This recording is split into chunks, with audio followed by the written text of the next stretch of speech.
Hello friends, જય શ્રી કૃષ્ણ. સ્વાગત છે તમારું માય કિચન ગુજરાતીમાં.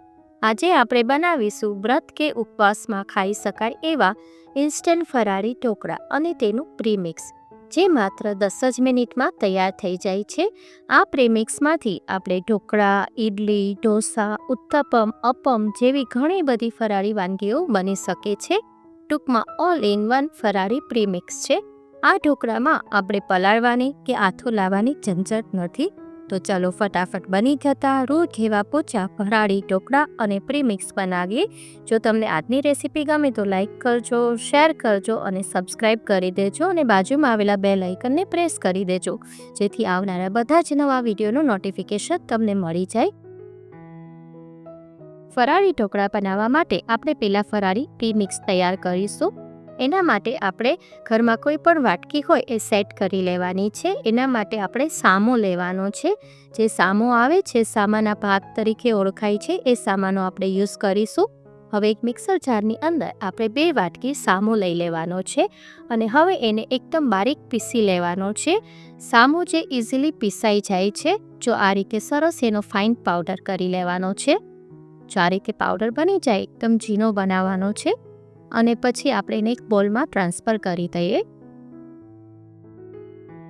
હવે આપણે એ જ મિક્સર જારમાં અડધી વાટકી સાબુદાણા લઈશું. આપણે જે વાટકીના માપથી સામો લીધો તો એ જ વાટકીના માપથી આપણે સાબુદાણા લેવાના છે.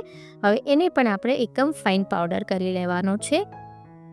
જો આ રીતે સરસ પીસાઈ જાય પછી જે આપણે બાઉલની અંદર સામો રાખ્યો છે પીસેલો, એની અંદર એ સાબુદાણાનો પાવડર પણ મિક્સ કરી દેવાનો છે અને આને બરાબર આપણે મિક્સ કરી દઈશું. જો આ રીતે આપણું પ્રીમિક્સ તૈયાર થઈ જાય છે અને તે સરસ ફરાળી લોટ તૈયાર થઈ જાય છે.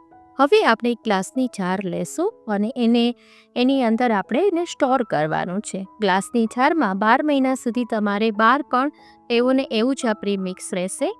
આપણે જ્યારે બહારથી પ્રીમિક્સ તૈયાર લઈ આવીએ છીએ ત્યારે એમાં ભેળસેળ ઘણીવાર હોય છે અને આ ઘરે એકદમ પ્યોર અને સસ્તો તૈયાર થાય છે. જો આ રીતે તમે પ્રીમિક્સ બનાવીને રાખી દો તો તમારે જ્યારે પણ કોઈ પણ ફરાળી વાનગી બનાવવી હોય તો ઇઝીલી બની જાય છે. બિલકુલ ટાઈમ જ નથી લાગતો. હવે આપણે આ પ્રીમિક્સને સાઈડ પર રાખી દઈએ અને હવે એમાંથી જ આપણે ફરાળી ઢોકળા બનાવીશું. એના માટે એક બાઉલ લઈશું. એમાં 2 વાટકી આપણે આ પ્રીમિક્સ લેવાનું છે. જે આપણે ફરાળી લોટ બનાવ્યો છે એનો જ યુઝ કરીશું. હવે 2 વાટકી આપણે ફરાળી લોટ લઈ લઈશું.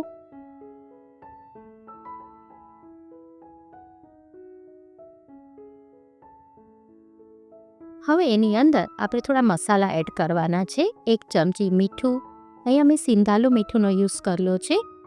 ત્યારબાદ એની અંદર 2 લીલા મરચાંને એકદમ બારીક સુધારીને લઈ લેવાના છે અને 1 ચમચી આદુની પેસ્ટ લઈશું.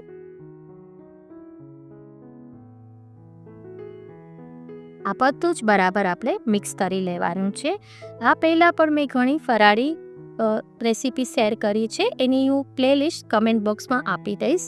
હવે એની અંદર આપણે જે વાટકીના માપથી પ્રીમિક્સ લીધું હતું એ જ વાટકીના માપથી 2 વાટકી આપણે આમાં થોડી ખાટી છાશ હોય એવી એડ કરવાની છે. હવે 2 વાટકી છાશ એડ કરી અને આપણે બરાબર મિક્સ કરી લેવાનું છે. પછી જોશે તો આપણે વધારે ઉમેરીશું, પણ અત્યારે 2 વાટકી આપણે ઉમેરીશું. પછી આ રીતે સરસ એકદમ હલાવી લેવાનું છે અને એમાં ગાંઠા ના રહે એ ટાઈપને એકદમ મિક્સ કરી લેવાનું છે. બેટર બનાવી લેવાનું છે એનું. આમાં તમે જે પણ કોઈ ફરાળમાં ચીજ ના ખાતા હોય તમે સ્કીપ કરી શકો છો. હવે એને એકદમ ફટાફટ હલાવી અને આ રીતે રાખી દેવાનું છે. હવે એની અંદર આપણે 2 ચમચી તેલ ઉમેરીશું. તેલ ઉમેરવાથી ઢોકળા આપણા ડ્રાય નહીં થાય. ઘણીવાર ઢોકળા ખાવા ટાઈમે ડ્રાય લાગતા હોય છે, એ નહીં લાગે એટલે આપણે 2 ચમચી આમાં તેલ ઉમેરવાનું છે. પછી જો આ ટાઈપનું બેટર તૈયાર કરી લેવાનું છે. હવે એને આપણે ઢાંકી અને 10થી 20 મિનિટ માટે આપણે એને રાખી દઈશું. જે રીતનો ટાઈમ હોય એ રીતે તમારે રાખવાનું છે, પણ એટલીસ્ટ 10 મિનિટ રાખી દેજો એટલે રવો સરસ ફૂલી જશે. હવે બાજુમાં આપણે સ્ટીમરને ગરમ કરવા રાખી દઈએ અને પ્લેટને તેલથી ગ્રીસ કરી લઈએ. હવે જે આપણું બેટર છે એની અંદર આપણે 1 પાઉચ ઈનો ઉમેરીશું. જે ફ્રૂટ સોલ્ટ આવે છે તે ઉમેરી દેવાનું છે અને 1 ચમચી એના ઉપર પાણી ઉમેરીશું, જેથી ઈનો સરસ એક્ટિવેટ થઈ જશે. હવે આને બહુ આપણે હલાવવાનું નથી, આવું ફ્રોધી થઈ જાય એ ટાઈપનું કરી લેવાનું છે. અને ઈનો નાખ્યા પછી તરત જ આપણે પ્લેટમાં ટ્રાન્સફર કરી દેવાનું છે અને ફટાફટ એને ઢોકળાની ડીશને મૂકી દેવાની છે સ્ટીમરમાં. એના ઉપર આપણે થોડું લાલ મરચું પાવડર સ્પ્રિંકલ કરીશું અને થોડું મરીનું પાવડર સ્પ્રિંકલ કરીશું. આ રીતે બંને સ્પ્રિંકલ કરી અને હવે આપણે એને ઢોકળા કરવા મૂકી દઈએ. જો સાઈડમાં મેં સ્ટીમર મૂકી દીધું હતું, સ્ટીમર સરસ પ્રીહીટ થઈ ગયું છે.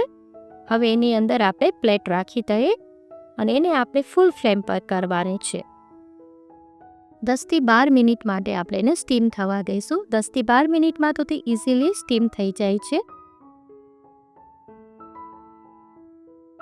હવે આપણે જોઈ લઈએ, ચેક કરીને આ રીતે ચાકુથી ચેક કરી લેવાનું. જો નાઈફ એકદમ ક્લિયર નીકળે તો આપણા ઢોકળા સરસ પાકી ગયા છે. અને જો થોડું ચોટે એવું લાગે તો તમારે એને પાછું 2 મિનિટ માટે સ્ટીમ કરી લેવાનું.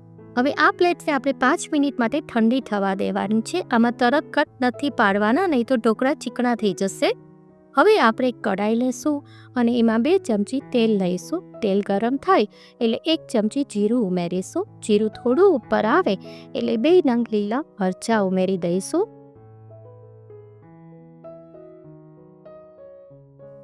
ત્યારબાદ એની અંદર આપણે 8થી 10 લીમડાના પાન ઉમેરીશું અને 2 ચમચી તલ ઉમેરીશું. તલ એકદમ આ રીતે થવા લાગે ત્યાં સુધી આપણે કે થવા દેવાનું છે.